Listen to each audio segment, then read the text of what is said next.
My Lord Bag of Rice. Long, long ago, there lived in Japan a brave warrior known to all as Tawara Toda, or My Lord Bag of Rice. His true name was Fujiwara Hidesaro, and there is a very interesting story of how he came to change his name. One day he sailed forth in search of adventures, for he had the nature of warrior, and he could not bear to be idle. So he buckled on his two swords, took his huge bow, and much taller than himself, in his hand, and slinging his quiver on his back, started out. He had not gone far when he came to the bridge of Seranokarashi, spanning one end of the beautiful Lake Biwa. No sooner that he had set foot on the bridge, he saw, lying right across his path, a huge serpent dragon. Its body was so big that it looked like a trunk of a large pine tree, and it took up the whole width of the bridge. One of its huge claws rested on the parapet of one side of the bridge, while its tail lay right against the other. The monster seemed to be asleep, and as it breathed, fire and smoke came out of its nostrils. At first, Hidesaro could not help feeling alarmed at the sight of this horrible reptile lying on his path, for he must either turn back or walk right over its body. He was a brave man, however, and putting aside all fear, went forward dauntlessly. Crunch, crunch. He stepped now on the dragon's body, now between its coils, and without even one glance backward, he went on his way. He had only gone a few steps when he heard someone calling him from behind. On turning back, he was much surprised to see that the monster dragon had entirely disappeared, and in its place was a strange-looking man, who was bowing most ceremoniously to the ground. His red hair streamed over his shoulders and was surmounted by a crown in the shape of a dragon's head, and his sea-green dress was patterned with shells. Hidesaro knew at once that this was no ordinary mortal, and he wondered much at the strange occurrence. Where had the dragon gone in such short space of time? Or had it transformed itself into this man, and what did the whole thing mean? While these thoughts passed through his mind, he had come up to the man on the bridge and now addressed him. "Was it you that called me just now?" "Yes, it was I," answered the man. "I have an earnest request to make to you. Do you think you can grant it to me?" "If it is in my power to do so, I will," answered Hidesaro. "But first tell me who you are." "I am the Dragon King of the lake, and my home is in these waters, just under this bridge." "And what is it you have to ask of me?" said Hidesaro. "I want you to kill my mortal enemy, the centipede, who lives in the mountain beyond." And the Dragon King pointed to a high peak on opposite of the shore. "I have lived now for many years in this lake and have a large family of children and grandchildren. For some time we have lived in terror, for a monster centipede had discovered our home, and night after night it comes and carries off one of my family. I am powerless to save them.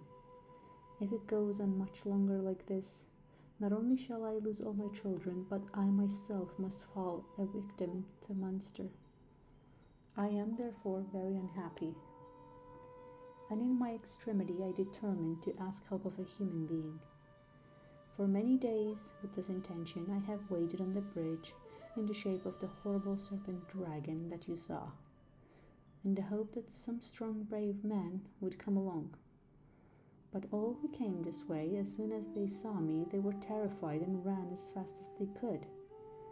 You are the first man I have found be able to look me without fear, and so I knew at once that you were a man of great courage. I beg you to have pity upon me. Will you not help me and kill my enemy, the centipede?" Hidesaro felt very sorry, but the Dragon King, on hearing his story, and readily promised to do what he could to help him.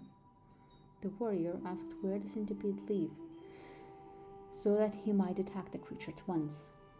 The Dragon King replied that his home was in the mountain Mikami, and that as he came every night at a certain hour to the palace of the lake, it would be better to wait till then. So, Hidesato was conducted to the palace of the Dragon King under the bridge. Strange to say, as he followed his host downwards, the water parted to let them pass, and his clothes did not even feel damp as he passed through the flood. Never had Hidesato seen anything so beautiful as this palace, built of the white marble beneath the lake. He had often heard of the Sea King's palace at the bottom of the sea, where all the servants and retainers were saltwater fishes. But here was a magnificent building in the heart of the Lake Biwa. The dainty goldfishes, red carp, silvery trout, they all waited upon the Dragon King and his guest. Hidesato was astonished to the feast that was spread for him. The dishes were crystallized lotus leaves and flowers, and the chopsticks were of the rarest ebony. As soon as they sat down, the sliding doors opened, and 10 lovely goldfish dancers came out, and behind them followed 10 red carp musicians, with the koto and the samisen. Thus the hours flew by till midnight. The beautiful music and dancing had banished all the thoughts of the centipede. The Dragon King was about to pledge the warrior in a fresh cup of wine when the palace was suddenly shaken by a trump, as if mighty army had begun to march not far away. Hidesato and his host both rose to their feet and rushed to the balcony, and the warrior saw on the opposite side of the mountain glowing fire coming nearer and nearer, like 2 great balls of glowing fire. The Dragon King stood by the warrior's side, trembling with fear. The centipede, the centipede! Those 2 balls of fire are its eyes. It's coming for its prey. Now it's the time to kill it. Hidesato looked where his host pointed, and in the dim light of the starlit evening, behind the 2 balls of fire, he saw the long body of an enormous centipede winding around the mountains, and the light in its 100 feet glowed so many distant lanterns moving slowly towards the shore. Hidesato showed not the least sign of fear. He tried to calm the Dragon King. "Don't be afraid. I shall surely kill the centipede. Just bring me my bow and arrows." And the Dragon King did as he was bid. And the warrior noticed that he had only 3 arrows left in his quiver. He took the bow, fitting an arrow to the notch, took a careful aim, and let fly. The arrow hit the centipede right in the middle of its head, but instead of penetrating, it glanced off harmless and fell to the ground. Nothing daunted, Hidesato took another arrow, fitted it to the notch of the bow, and let fly. Again, the arrow hit the mark. It struck the centipede right in the middle of its head, only to glance off and fall to the ground. The centipede was invulnerable to weapons. When the Dragon King saw that even his brave warrior's arrows were powerless to kill the centipede, he lost heart and began to tremble with fear. The warrior saw that he only had 1 arrow left in his quiver, and if this one failed, he could not kill the centipede. He looked across the waters.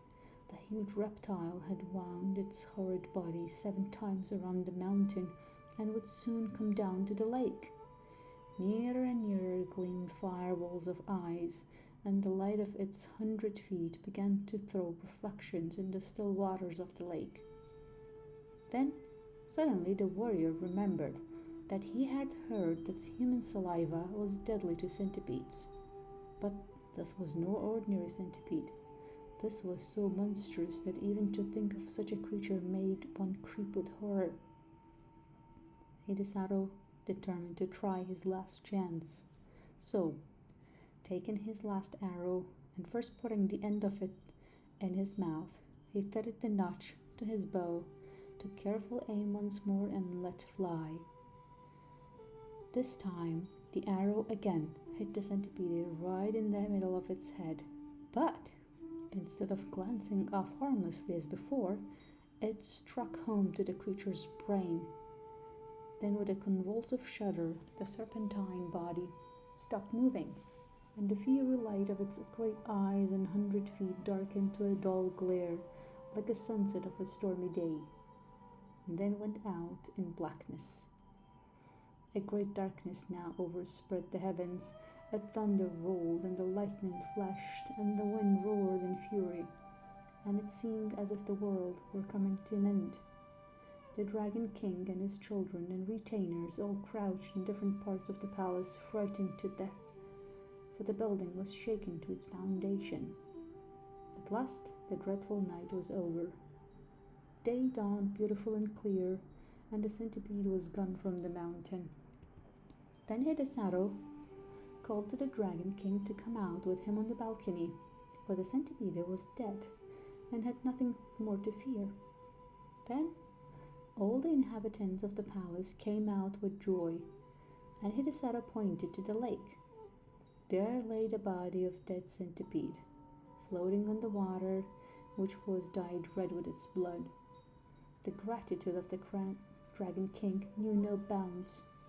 The whole family came and bowed down before the warrior, calling him their preserver, and the bravest warrior in all Japan. Another feast was prepared, more sumptuous than the first. All kind of fish, prepared in every imaginable way, raw, stewed, boiled, and roasted, served on coral trays and crystal dishes. They were put before him, and the wine was the best that Hidesaro had ever tasted in his life. To add to the beauty of everything, the sun shone brightly, and the lake glittered like a liquid diamond, and the place was 1,000 times more beautiful by day than by night. His host tried to persuade the warrior to stay a few more days, but Hidesaro insisted on going home, saying that he had now finished what he had come to do, and must return. The Dragon King and his family, they were all very sorry to have him leave so soon, but since he would go, they begged him to accept a few small presents. So they said, in token of their gratitude to him for delivering them forever from their horrible enemy, the centipede. As the warrior stood in the porch taking leave, a train of fish was suddenly transformed into a retinue of men, all wearing ceremonial robes and dragons' crowns on their heads to show that they were servants of the great Dragon King. The presents that they carried were as follows. First, a large bronze bell. Second, a bag of rice. Third, a roll of silk. Fourth, a cooking pot. Hidesaro did not want to accept all these presents, but as the Dragon King insisted, he could not well refuse. The Dragon King himself accompanied the warrior as far as the bridge, and then took leave of him with many bows and good wishes, leaving the procession of servants to accompany Hidesaro to his house with presents. The warrior's household and servants had been very much concerned when they found that he did not return the night before, but they were finally concluded that he had been kept by the violent storm and had taken shelter somewhere. When the servants on the watch for his return caught the sight of him, they called to every one that was approaching, and the whole household turned out to meet him, wondering what much the retinue of men bearing presents and banners that followed him could mean. As soon as the Dragon King's retainers had put down the presents, they vanished, and Hidesaro told all that happened to him. The presents which he had received from the grateful Dragon King were found to be of magic power. The bell was ordinary, and as Hidesaro had no use for it, he presented it to the temple nearby, where it was hung up to boom out the hour of day over the surrounding neighborhood. The single bag of rice, however much was taken from it day after day for the meals of the night, and his whole family never grew less. The supply in the bag was inexhaustible. The roll of silk, too, never grew shorter, though time after time long pieces were cut off to make the warrior a new suit of clothes to go to the court at the new year. The cooking pot was wonderful, too. No matter what was put into it, it cooked deliciously whatever was wanted, without any firing. Truly a very economical saucepan. The fame of the Hidesaro's fortune spread far and wide, as there was no need for him to spend money on the rice or silk or firing, and he became very rich and prosperous, and henceforth was known as my Lord Bag of Rice. The end. I'll see you in the next Japanese fairy tale.